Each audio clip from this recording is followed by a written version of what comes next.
Hello, inquirers. A quick note before today's podcast for Inquiry. The Centre for Inquiry Canada is a proud sponsor of BajaCon, the Blue Water Atheists, Humanists, and Agnostics Conference, happening in Sarnia, Ontario on August 26th through 28th, 2022. I will be going, and you can too by registering at bluewateraha.com. I hope to see you there. And now, today's PfI episode.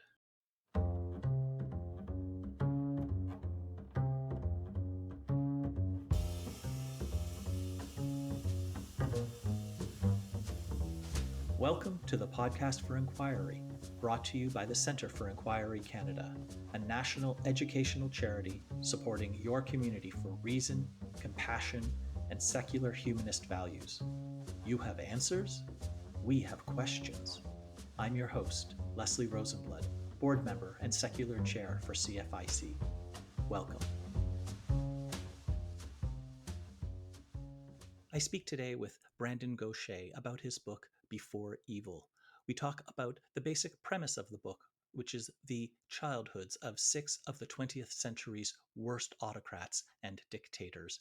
We talk about why scholarship is important and why he spent 4 years writing and researching this book, which is, I must say, incredibly heavily footnoted.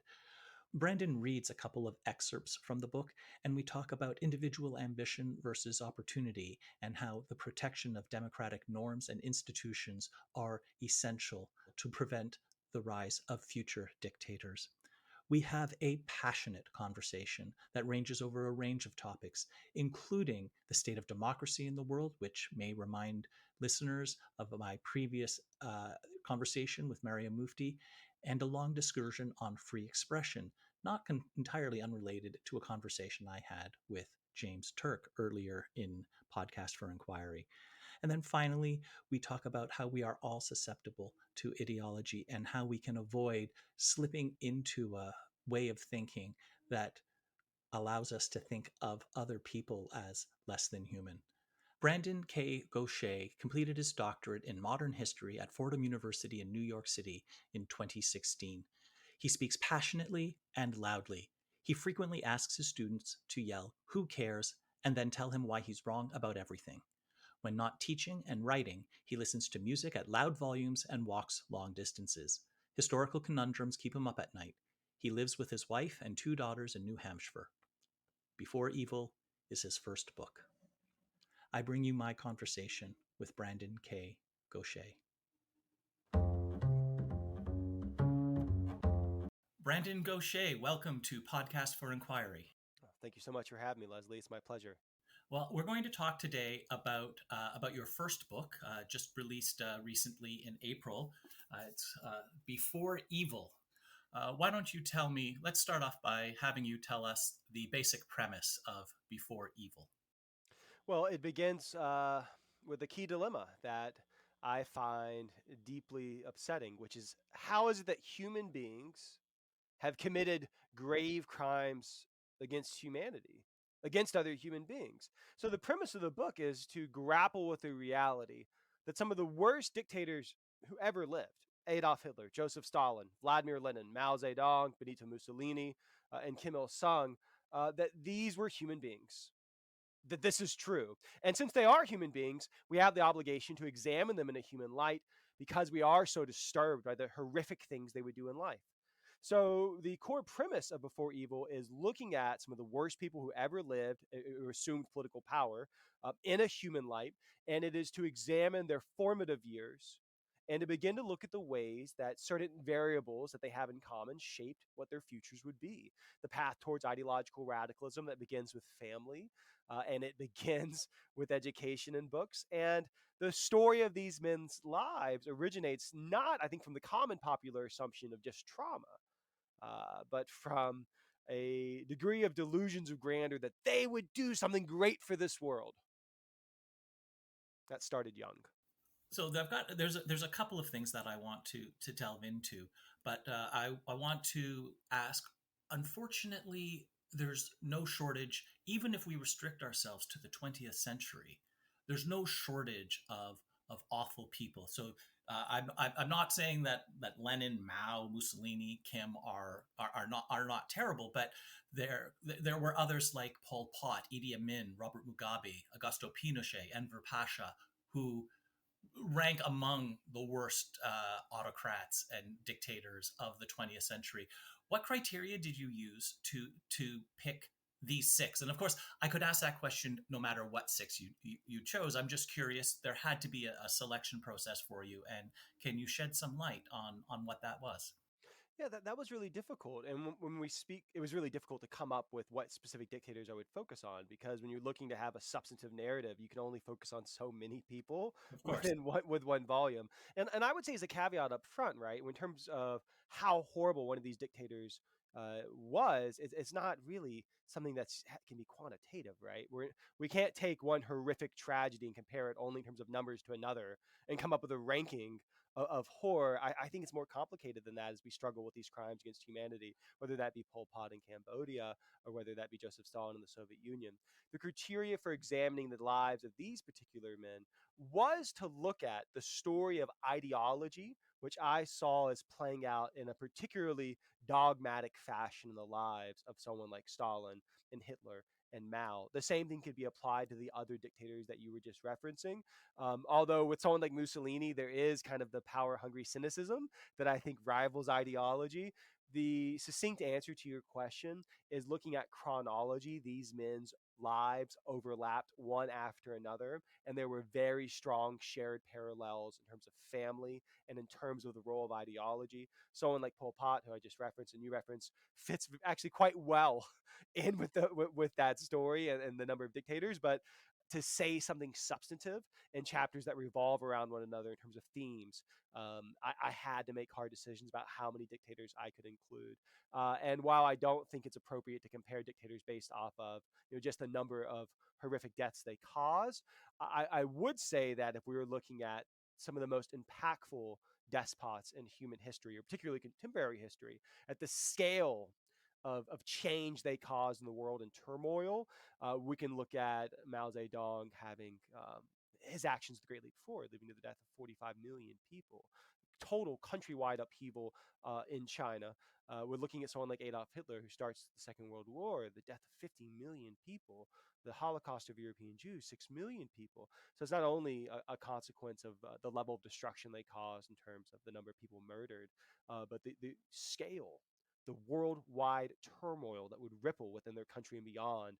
And these six men stand out in many respects in that regard. Your book focuses on these six men, but if we only had six terrible men in the 20th century, their impact would have been considerably limited. But each of these men had legions of followers who blindly and unquestioningly followed these horrific orders. They took the apparatus of state and used it for horrific means, but the apparatus of state is comprised of other human beings who also who did what they were told.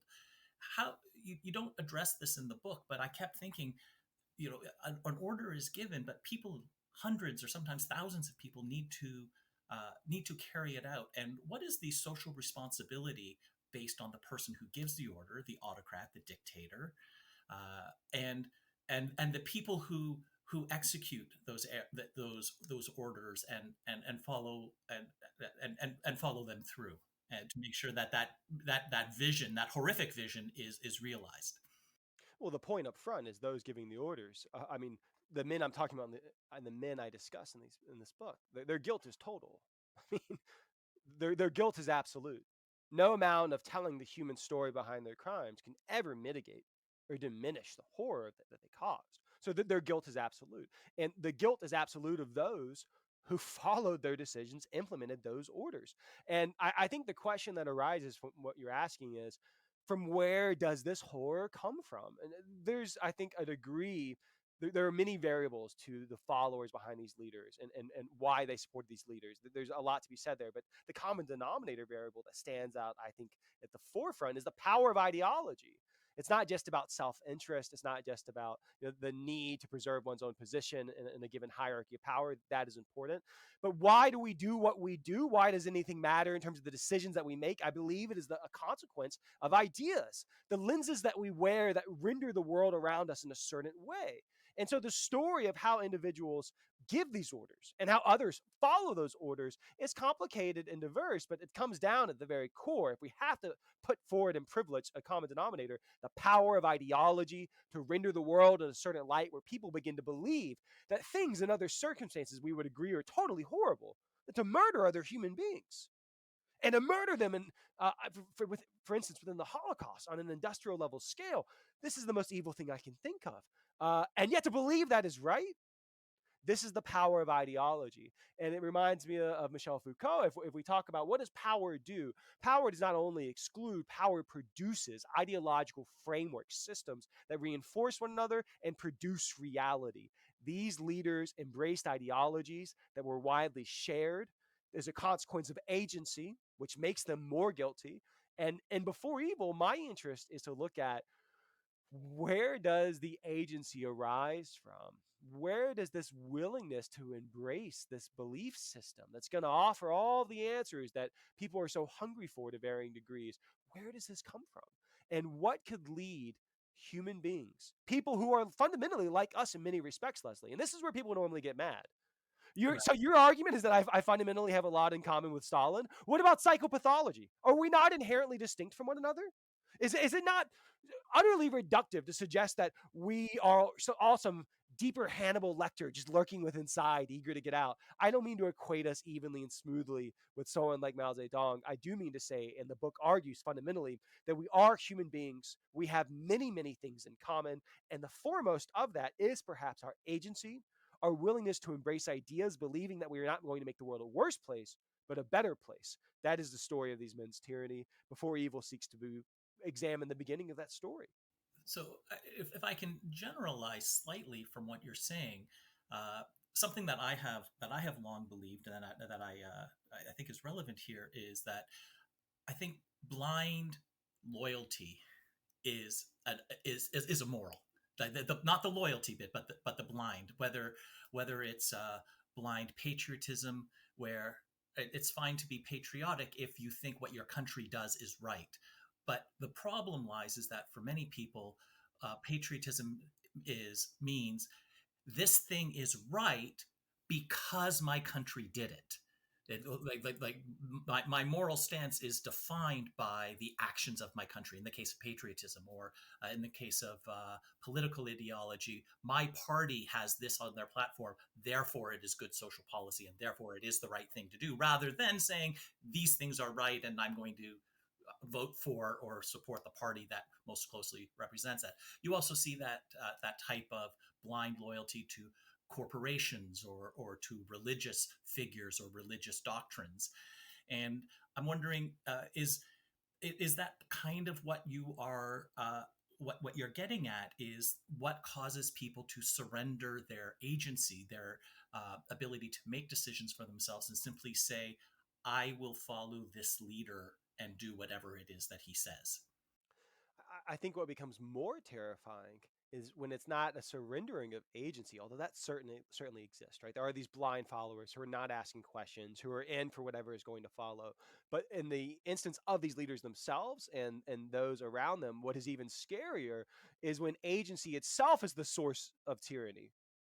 It is not only blind allegiance, it is, I believe this fundamentally to be right because of this set of beliefs.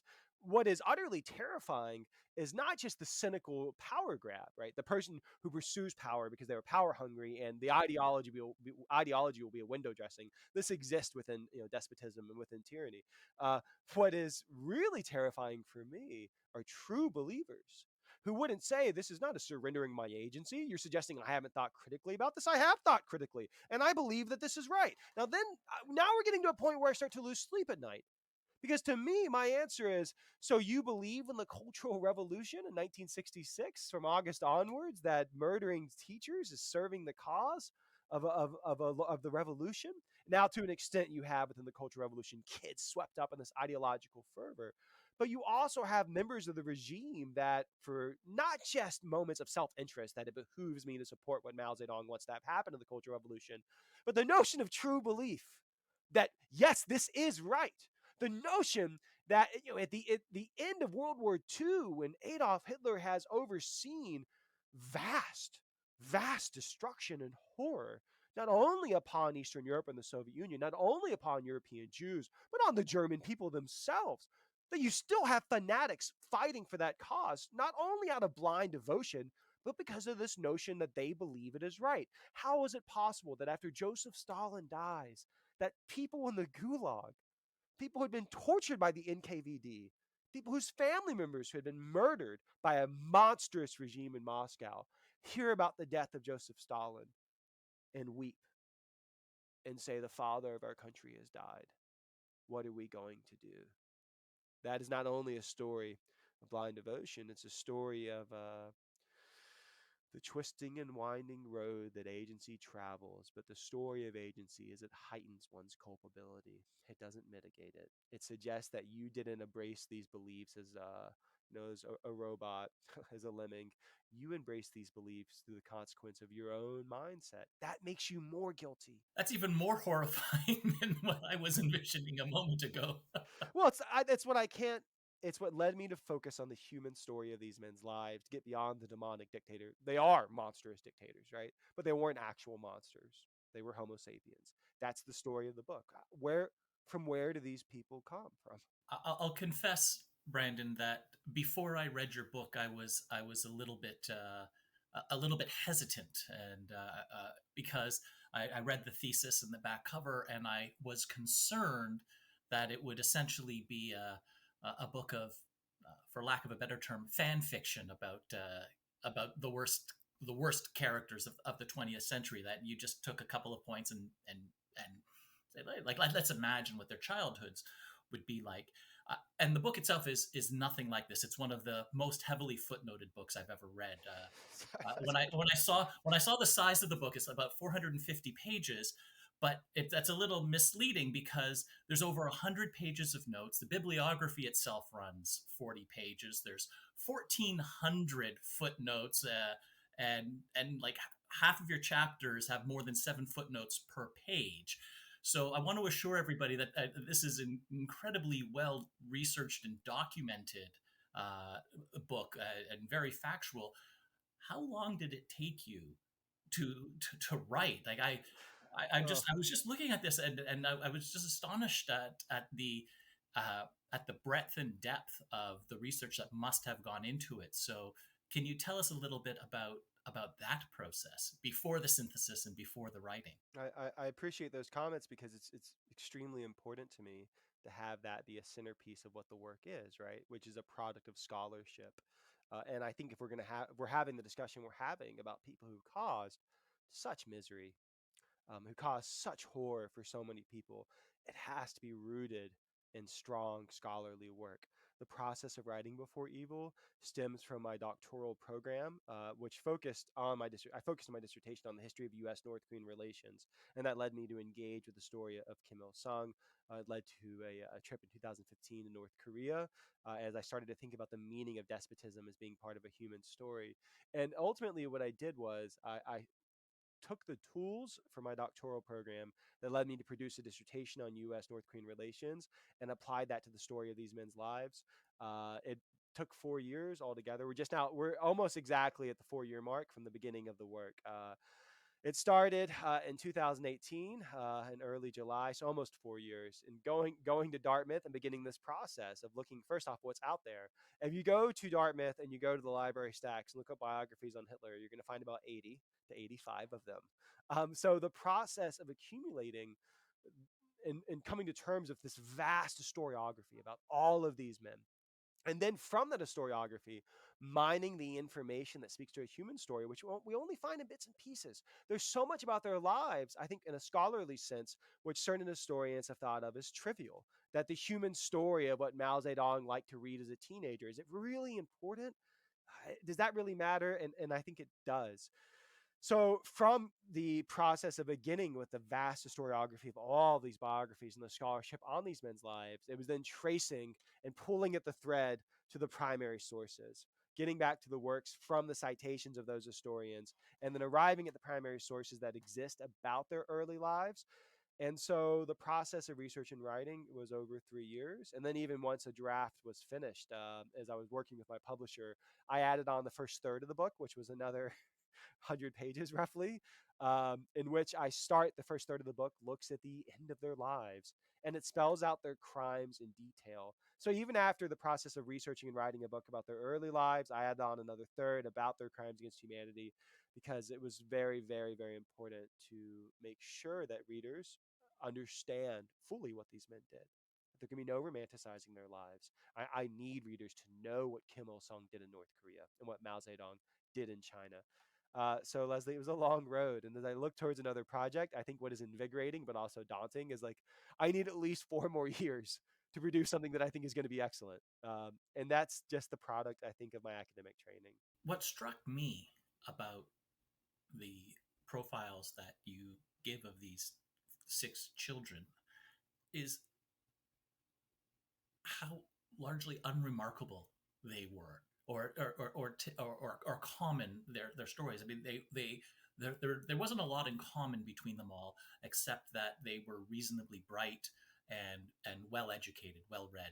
A love of books seemed to be a common thread, and then there were differences between the others, but there was nothing that I found that you could see from their childhood and predict the monsters that they would become, the hurdles, the traumas, the family dynamics, the hardships that they faced, the ambitions that they had. These are not unique to these six to these six individuals. I mean, anyone that reads the book, I think, can think back to their childhood and see people that they grew up with that would essentially meet the descriptions or the basic profiles of these dictators. And so I guess, like, my question for you is, what led these men to become so twisted? Was it simply opportunity? How much of what you describe in Before Evil informed and shaped the the brutes that they would become as adults? Yeah, that's a very complicated question to answer. There's much to say there. I think as a framing point before delving into that, I'd love to read a couple excerpts, and one is about something that Lenin did during the course of the Russian Civil War, an overview of Lenin's behavior during the Russian Civil War, and then an excerpt about Lenin's childhood. And I think the purpose of this is to get across to readers that exactly what you're saying. We're not talking about demons in the making. That the story of Mao Zedong's childhood is not one of the sadists, that is hurting animals.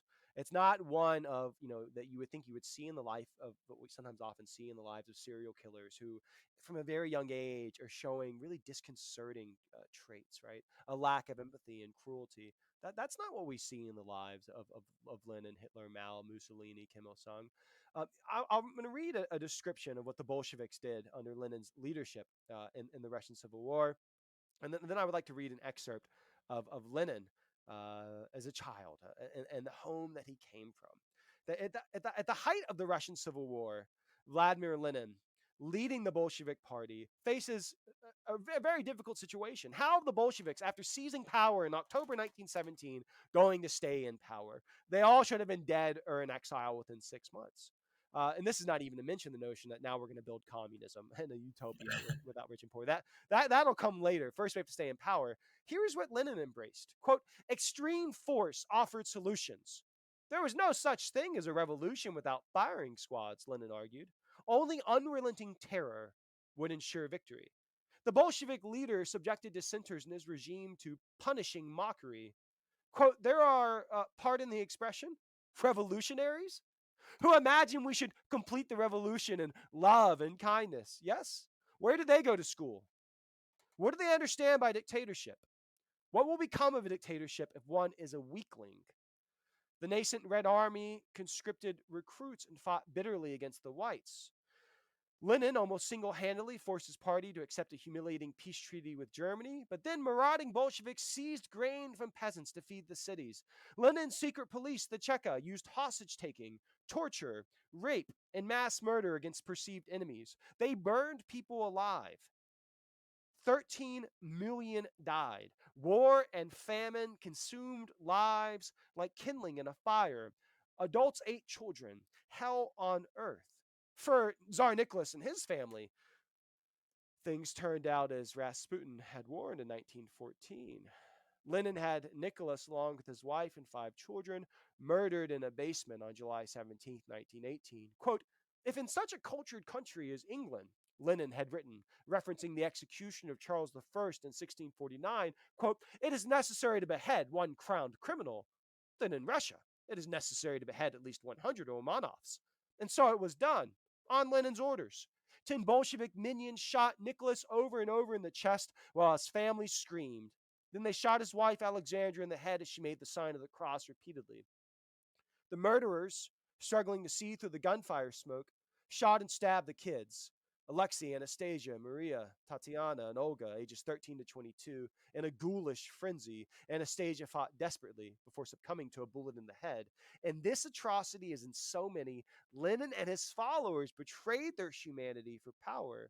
Lenin did this, coldly sending orders from his Kremlin office. Mass murder from an individual of extraordinary erudition, an intellectual whose collected works ultimately numbered 54 volumes, some 35,000 pages.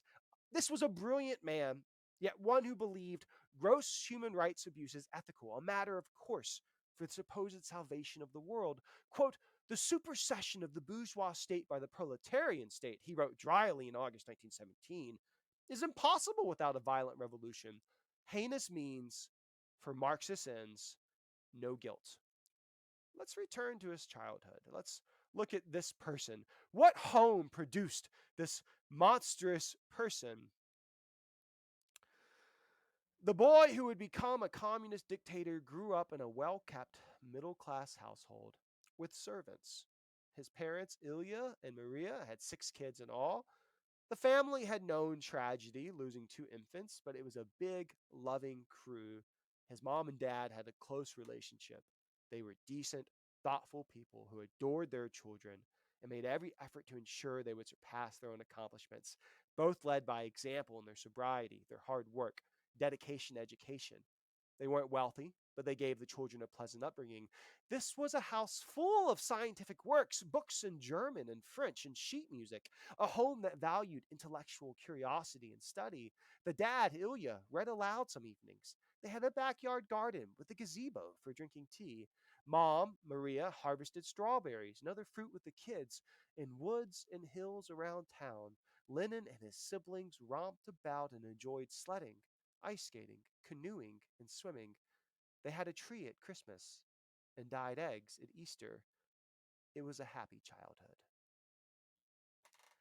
I didn't answer your question at all, but I, I hope I raised questions in the minds of listeners. How do we get from that to the mass murder I started with? I can speak more to that, but maybe I'll pause for a second and let you weigh in. Let me ask a related question. Uh, in human diversity, there's always going to be some, at least small number of people who will grow up for whatever reason to relish and desirous to cause suffering for others for whatever motivations. Uh, One thing that I was struck by in thinking about reading your book was how vulnerable the societies were in Russia, in Korea, in China, in Germany, and in Italy, uh, to a demagogue, to someone who can say, I can solve all your problems. We simply need to get rid of all of these obstacles, where these obstacles were democratic norms or checks or curbs on power, accountability, and transparency. And since nothing in your book uh, can provides insight in how we can find or predict who a future dictator might be. How important is it, if we want to prevent a recurrence of this, of such travesties in the 21st century, to have the social structures in place that would prevent a single dictator from arising and from wielding unchecked power? Well, I think the institutions of democratic governance are the most critical safeguard to avoid having a Vladimir Putin in our country, a dictator who is going to begin to break the rule of law or reformat the rule of law to only serve their interest and have it be window dressing for the sake of their larger ideological ends. But the thrust of before evil, right? And your question about how do we get from the happy childhood to these murderous actions and how does that relate to the larger societies at stake, right? The thrust of before evil would be to argue that regardless of the democratic institutions that we have that protect us, I don't think that we should only look for the rise of such demagoguery within the context of societies that we would look at as vulnerable. There's a much higher degree of possibility of having that demagogue arise as he did in Weimar Germany, or in the aftermath of a vacuum of power following the overthrow of Tsar Nicholas II, or the post colonial context of Korea post 1945. The thrust of before evil and the so what of all this, what do we gain by examining these human stories if the United States today or Canada today can't be equated to Weimar Germany? That would be problematic and reductive, or post colonial Korea. It is to argue that the shared humanity that gives rise to such tyranny is not solely a product of psychopathology or quote unquote disease circumstances within society that give rise to the demagogue, and has, I think, a richer soil to work in terms of the public response to that person. It is about our own individual susceptibility to ideological radicalism, which returns us to agency. A person has the ability to embrace noxious ideas not only because they could become a blind follower, but because they could willfully embrace those ideas, believing they are right. The common denominator of noxious ideology are ones that begin to diminish our shared humanity. It is ideas that begin to look at a certain group of people and suggest that, well, there are forms of ethics and morality, but this doesn't apply to that group of people. That is the road. That is possible in the United States. That is possible in Canada. That is possible everywhere across the world because it happens. And these radical ideologies persist. And the safeguard that I think that we can embrace is not only democratic institutions, it arises on an individual level. Are we willing to challenge what I believe is evil, not to engage in hyperbole, but to engage in the reality that we do have the manifestation of politics and ideas that diminish other people's humanity? And I think the most disturbing part of that, or a particularly disturbing part of that, is not only must we challenge political evil that we see around us, that we have to recognize that we ourselves are susceptible to it, that we are not special. The biggest problem I have with those who would say, you keep equating these men to us, which I don't think it's that simple. I think we have strong similarities with these despots because they were human beings, is recognizing that we ourselves are susceptible to political fanaticism. If we say, oh, well, they are totally different, there's a historical context, there's a psychopathological element, that suggests we are not capable of great evil, that we are not capable of cruelty, whether they be on a small or big scale. And I utterly reject that because we see it happening over and over and over. It is to recognize that the source of tyranny is not just in, I think, vulnerable societies with failing democratic norms. It is in the human predisposition to look for answers that can be reduced down to ideologies that render the world in a certain light, that provide answers that we embrace willfully. And if we are to reject that, meaning rejecting ideologies, which Mm-hmm. will diminish other people's humanity while offering answers that we so yearn for, if we are going to embrace the humanity of all, we also have to recognize the humanity of the worst among us. And we have to figure out what distinguishes us from these despotic individuals, even as we recognize what we have in common.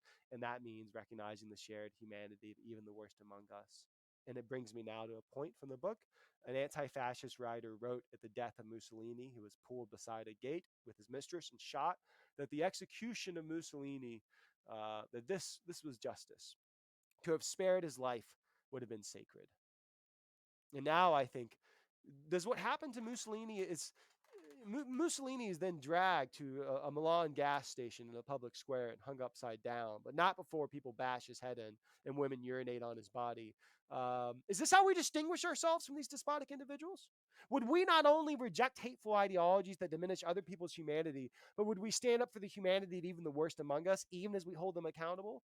By saying there are certain things that we are not going to do because we must embrace what distinguishes us in terms of what ideology we should be guided by? And I think the answer is to stand up for our shared humanity in all circumstances, to guard against noxious practices which can lead to a devolution in which we ourselves begin to do these horrible things. We ourselves begin to become like that which we seek to combat. Maybe that was a longer answer than you were looking for.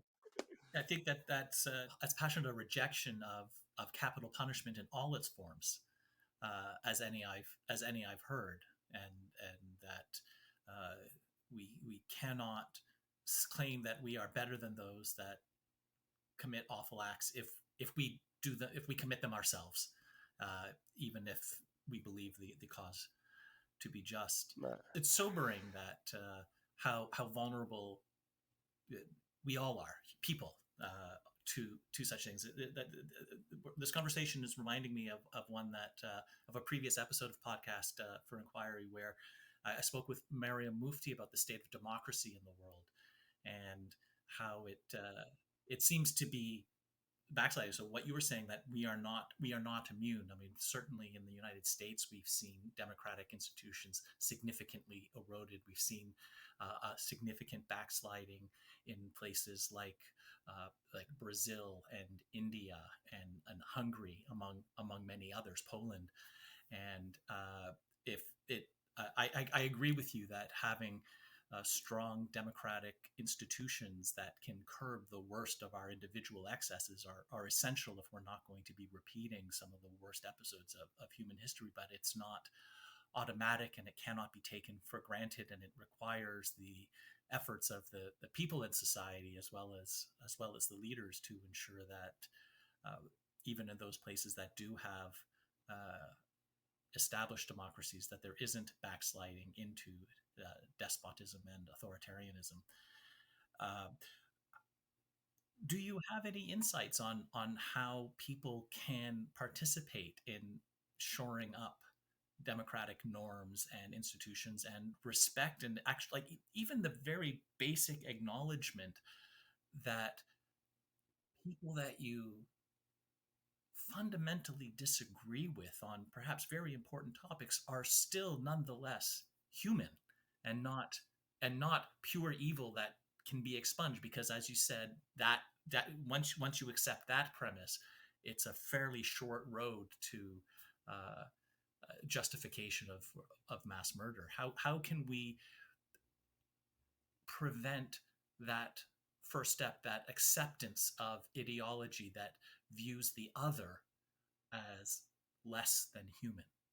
Yeah, and I think you hit it on a core point about the humanizing of these individuals.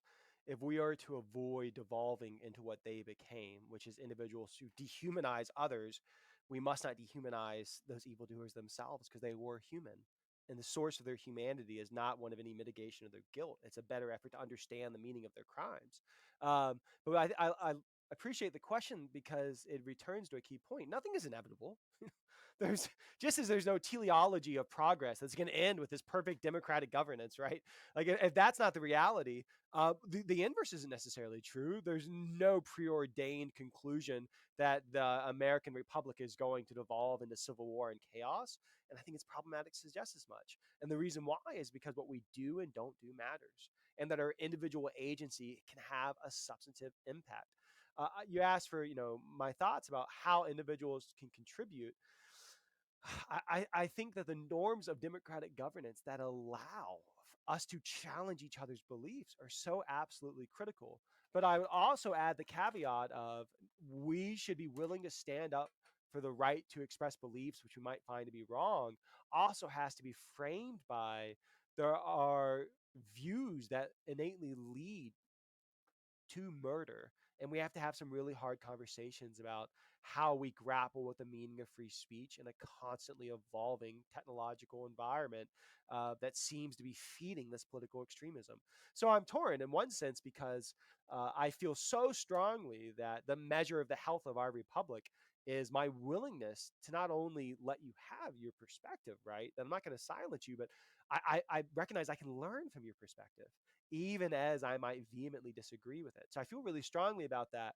And yet I also feel equally strongly that absolute free speech is not necessarily the recipe for a vibrant democracy when we recognize that there are limits to free speech. Right, but there's hardly anyone that I've seen that actually stands for absolute free speech. Like there's like almost everyone I've encountered believe that limited and well-crafted laws against about slander, defamation, impersonation, incitement to violence, death threats, like these seem to be reasonably universally accepted restrictions, but the debate seems to be not whether there should be restrictions on free speech at all, but get that, but should they be small and well crafted and very limited and rare, or should they be expanded so that free speech laws are promoting what some people view to be a healthy outlook and banning deleterious or what's viewed as deleterious views that are harmful to some segment of society. Uh, or is your perspective different? You seem to think that there are free speech absolutists out there.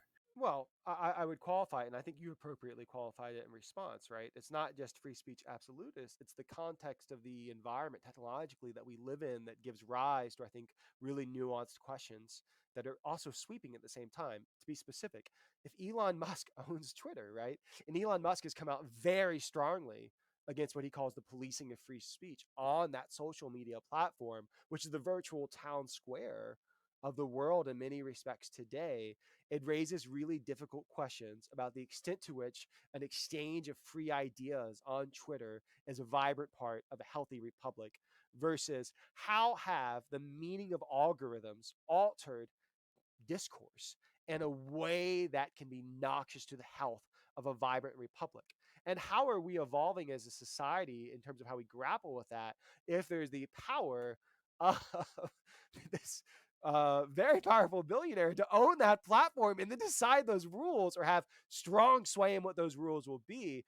I guess I would reiterate what I said, which is not just about free speech absolutism, but about one, my willingness to listen to your beliefs with the belief that I can learn from them and to not simply silence you because I find what you say controversial. I think that is so critical to a healthy society. And yet I also feel the weight of responsibility to grapple with a question which I'm not sure I'm intellectually capable of fully solving at this moment, other than raising questions about how has technology evolved in the context of social media that raises really difficult questions beyond total absolute free speech or the slippery slope argument to inhibiting modes of expression which are critical to democratic discourse. And I feel unnerved by the reality of racial violence in this country, by the reality of acts of political extremism and terrorism that are fed by unfettered discourse on some of these platforms. And so I have to only express humility in the sense that I see that problem. I'm not sure how we grapple with it, even as I recognize that if I shut you down, right, and that what I think is a sensible exchange. Define sensible, by the way. What I view as a sensible exchange, I view that as a really bad road. Once I begin to say, not only do you not have the right to that opinion, Leslie, but if you are if you're going to be neutral in this, you are not willing to join me in this, you are actually the same as those who would express this really noxious idea.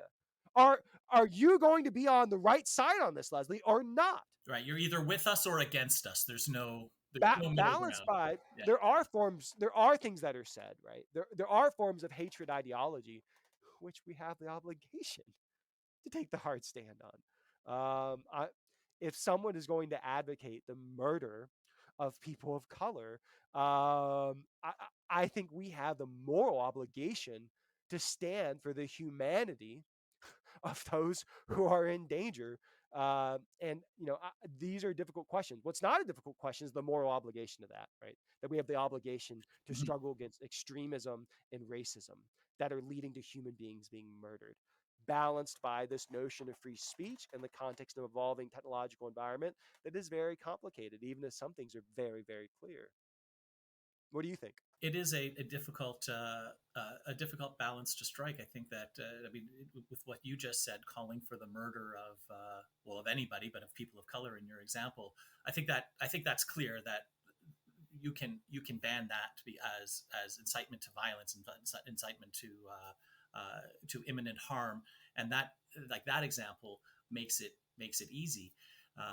But there's more subtle means of bringing folks to such a conclusion, and drawing a line between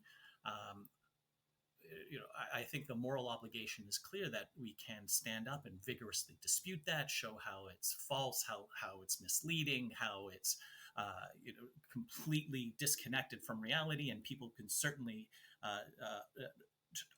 to argue to argue and rebut, and I full support of that. But at what point do you say, okay, we are banning the speech, we are censoring this speech? That becomes that becomes very difficult. And I actually have a personal example here. I In February of 2020, when COVID was in China, and I'd heard about the outbreak in China, but figured I had no idea it was going to become a global pandemic.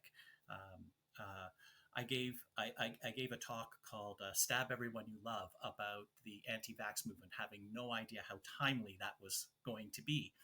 And my son recorded it, and I talk about a lot of the arguments that anti-vaxxers use, and why they're false, and how you can engage perhaps productively with them.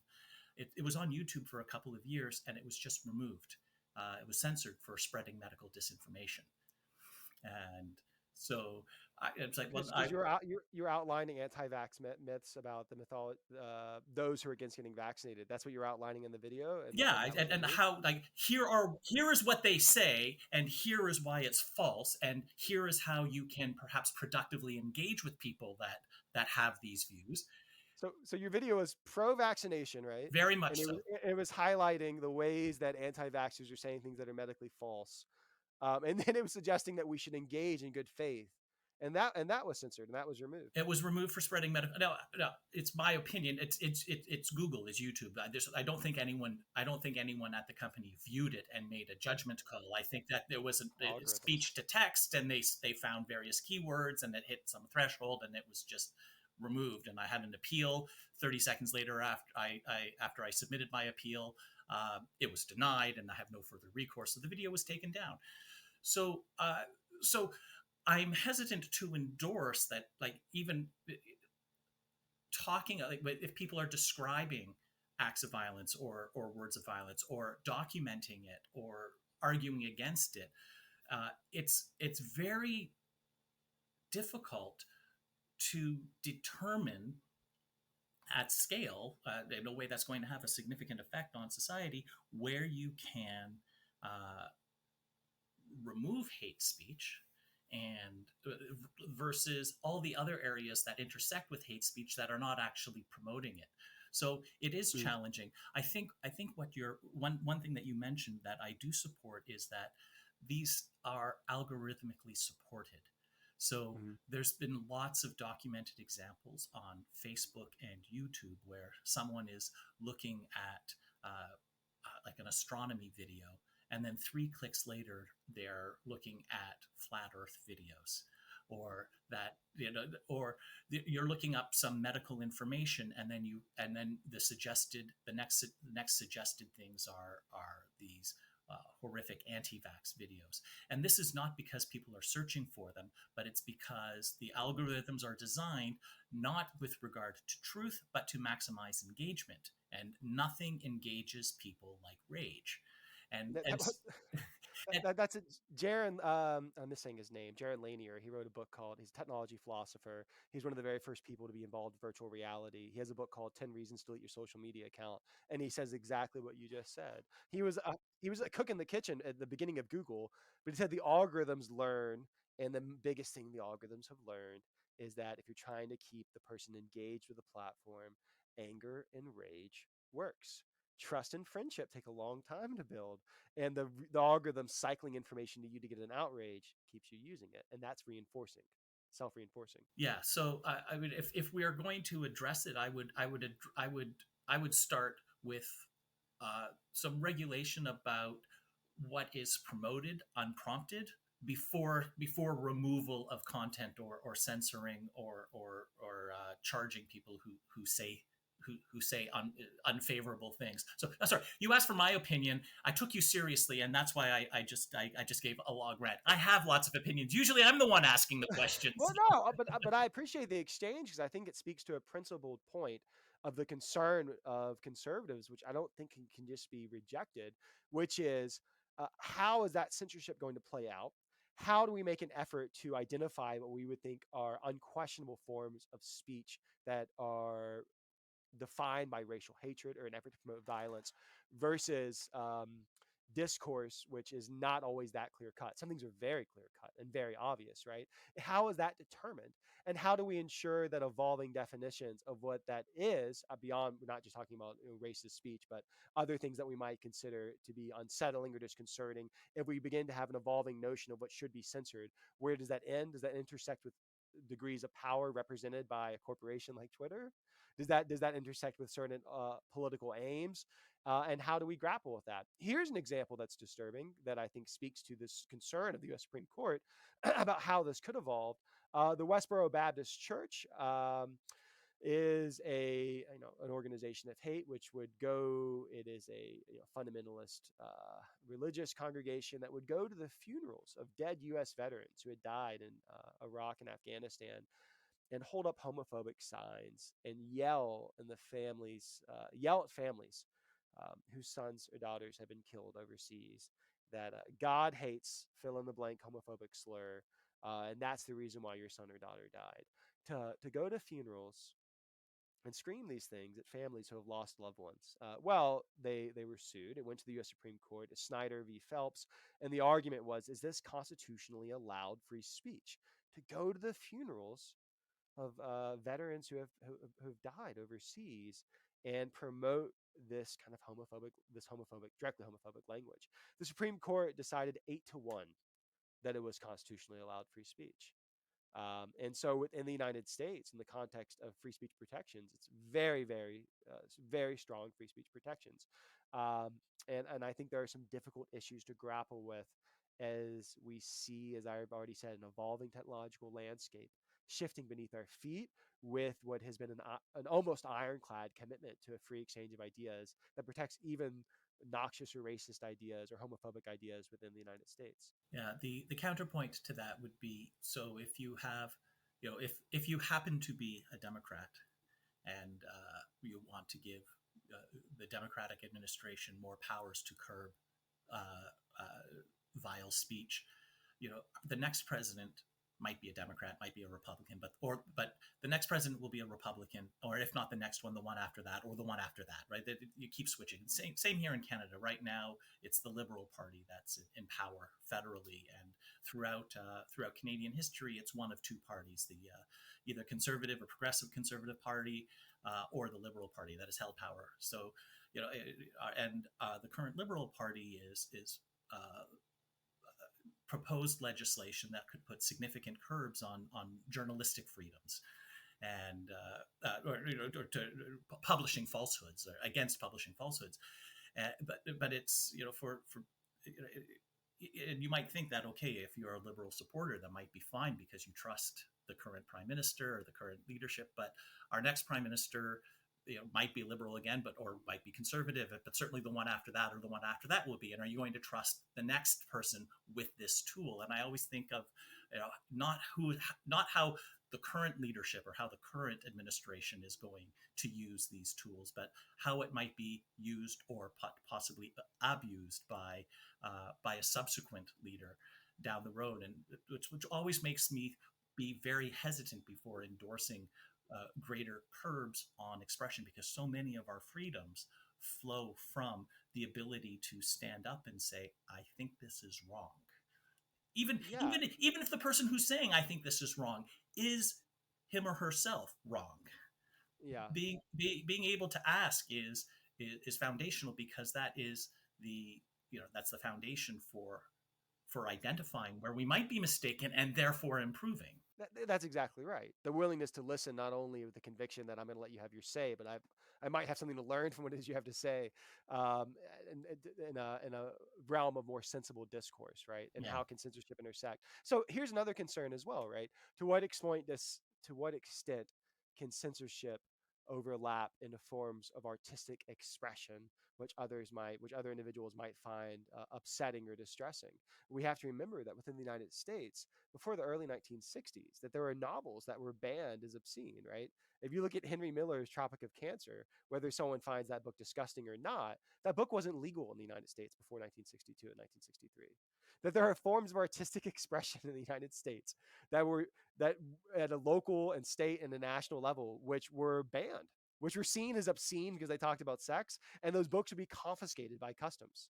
And so I wonder, and this is moving beyond, I think, the kind of, I think, flagrantly uh, heinous forms of speech that promote direct violence, right? That is something that we identified up front as being, the topic of most pressing concern that is so real. But as we grapple with how censorship unfolds, precedents can return us to a place where we don't anticipate going, based on who could become in power and based on what they might view as being distressing or hurtful or obscene. So I want to bring this back to your book, Before Evil. And so, looking at the conditions around the world today, in the United States and Canada, elsewhere, and thinking back on the conditions under which Lenin, Hitler, Stalin, Mussolini, Mao, and Kim were raised, do you feel more hopeful that the rise of another one of these autocrats is less likely than they were in the 20th century, or are you more concerned that conditions are ripe for another would-be dictator to come to power and have his or her whims blindly followed by a willing state apparatus? Um, well, I think the historian's role is not only to offer warnings about the past and the paths forward towards tyranny that have unfolded, but is also to offer hope and to return to the notion that nothing is inevitable. Am I deeply disconcerted by a shift towards authoritarianism that has not only been seen within places like Russia or the Philippines or Brazil, but I think disconcerting shifts towards a ground that could lead to more authoritarian measures within not only places like Hungary, right, but places like the United States? Yeah, I'm deeply disconcerted. Uh, but there is hope rooted in democratic institutions that we as citizens of the United States and Canada have the ability to stand up for. And I'm heartened, which may not be the right thing to say in this moment. I am heartened by individuals within the United States who I think in the moment are rising above ideology and making arguments on behalf of the republic's good, in a way that is nonpartisan, that moves beyond just the notion of I want my party in the White House. And I think we see sources of hope all around us as we seek to continue to grapple and struggle with forms of extremism that lead to things like racial violence. There are so many good men and women who are willing to stand up for what is right, and I think we have the obligation to be alongside them. And what does that look like, right? That's the next question. How does one contribute? And I think that not only comes from a willingness to listen and engage with those we disagree, and I think honest discourse, it comes from the willingness to advocate, even on a small local level, to write the letter to the local newspaper that I think seeks to contribute to democratic discourse in a way that is rooted in good faith alongside the conviction to challenge what we think is wrong. And even as we seek to struggle against, I think, new forms of authoritarianism, things that we find reprehensible and heinous. I return to something I've said in other interviews, was that George Kennan ended his long telegram at the beginning of the Cold War by saying the greatest danger we face in struggling or seeking to combat the Soviet Union is that we find ourselves becoming like it.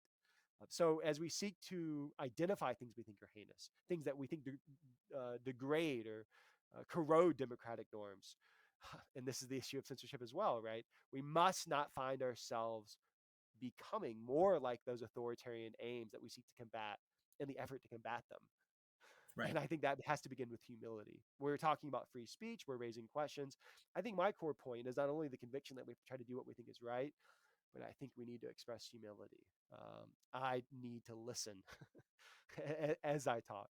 And I need to not only listen because you have the right to your say, because I need to believe, even if we ideologically disagree on something or clash, I should value that the safeguard of our democratic norms is that free exchange, even as we seek to come to terms with common sense answers to extremism around us. Humility, Leslie, humility. I think that's as good a note as any to end on. You said that it takes you 4 years to write a book. Do you know what your next one is going to be? I do. I actually just came to a decision here in the last few days. It's about a U.S. president. It's about a U.S. president. I don't want to say more of it. It's going to be a deep um, a U.S. president in the last 40 years, and it's going to be a deep dive into the humanity of an individual, sometimes of a controversial U.S. president. We'll leave it at that. It's not Trump. Okay. That's what everyone's thinking when I was saying that. So it's Donnie. So you're writing about Donnie? No, I'm not writing about Donnie. But I'd like to bring a similar discussion, not with the conviction that we can equate how I wrote about these horrible dictators, right, with a U.S. president, but to examine human stories and the power of ideology, not just power-hungry cynicism, but the power of ideas to lead human beings to do things that have great impact for better, but oftentimes for worse, and that's a human story. So it's been a real pleasure to speak with you. If listeners are interested in learning more about Before Evil, they can go to beforeevil.com, where they can read reviews of the book, and there's different ways to purchase it, and it's also available through the common platforms. Great. Well, we'll have you back in 2026 to talk about your next book. Brandon Gauthier, thank you so much for taking the time to speak with me. My pleasure, Leslie. Thanks so much. We hope you enjoyed today's episode. Links for today's discussion can be found in the show notes. If you enjoyed today's podcast, please subscribe and engage in the conversation. Comment, rate, and review. Email us at podcast@centerforinquiry.ca. We'd love to hear your perspective. Podcast for Inquiry is brought to you by the Centre for Inquiry Canada. We rely entirely on donations to be your voice supporting science, free inquiry, critical thinking, and secularism here in Canada. To our supporters, thank you. If you have not yet contributed, please consider making a donation today at centerforinquiry.ca/donate or becoming a member for only $30 per year at centerforinquiry.ca/join. Your contribution supports our efforts to have reason and evidence drive decision-making everywhere. CFIC is on the web at centerforinquiry.ca. We are on Facebook and follow us on Twitter at CFI Canada. Podcast for Inquiry is produced and edited by Matt Payne, Nikolay Nikitushkin, and Martin Zielinski. Music by Anthony Lazaro. I'm your host, Leslie Rosenblood. See you next time.